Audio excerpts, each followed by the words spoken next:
President William Ruto Easya Kana Aendeeye na Kwikia Kithito Kusinda Unyuvani wa mwaka tuendete wangilile miongole na mwonza na Mbee wa Kula Milioni ili Kana Itatu Kwisila Ngwatanio Yake na chama cha ODM. Aineena Umbanoni wa Nzama Nene ya chama chake cha UDA. President Ruto Niwaweta kana chama ki Nikiendeeye na Kwikinyia Kwongela Utalo wa tiimacho vamwe na Kukwatan'ya nthi ya Kenya Kwisila serikali ya Ngwatanio. Joseph Kitheka ena mauvo. Harambee! Aineena kavindani kala wetha ikomana na Nzama Nene ya chama cha UDA kila niwe utongoesye. President Ruto ni waelesya mwikio wake wa kana na wikwati munene wa usakwani wukite maketha maisinda na kiwango kiyulu kwa avingani mo cha kuma milioni ili kuthi milioni itatu itina kwitha mena evango ya ukwatana vamwe na chama cha ODM kusovya ngwatanio imwe yina vinya. This election inakuja, we want to win by a margin of between 2 and 3 million. Mnanisikia? Wacha nirudie. This election, the last election, we won by a margin of 200,000. 200,000. This election, we must win by a margin of 2 to 3 million. Ndio tuunganishe Kenya, tutembee pamoja.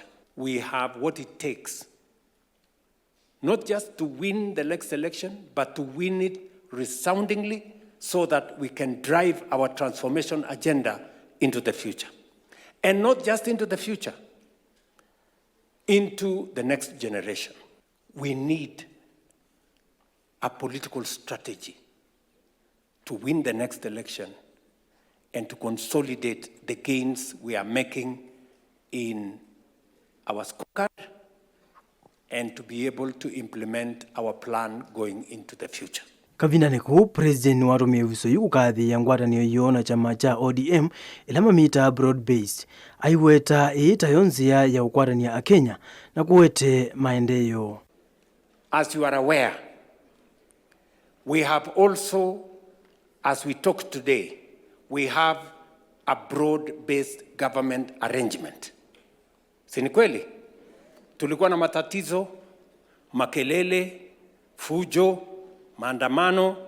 Tukasema, in every challenge, there is a silver lining. And there is an opportunity if you look carefully. So in that challenge that we were undergoing, instead of focusing on the challenge, we decided to create an opportunity out of it.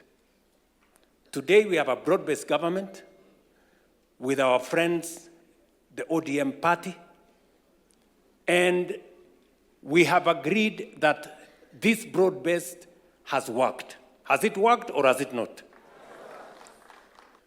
And it is said, if it is working, don't fix it. President ingine mumbulakana a Kenya ni meitha maineo mwanya wa Mbee kwikithia ni makoniwa nthini wothoi wa kampuni ya Kenya Pipeline nikenda kwikithia mena wasya wonthini wothosia u. As Kenyans, we have an opportunity to buy shares in Kenya Pipeline.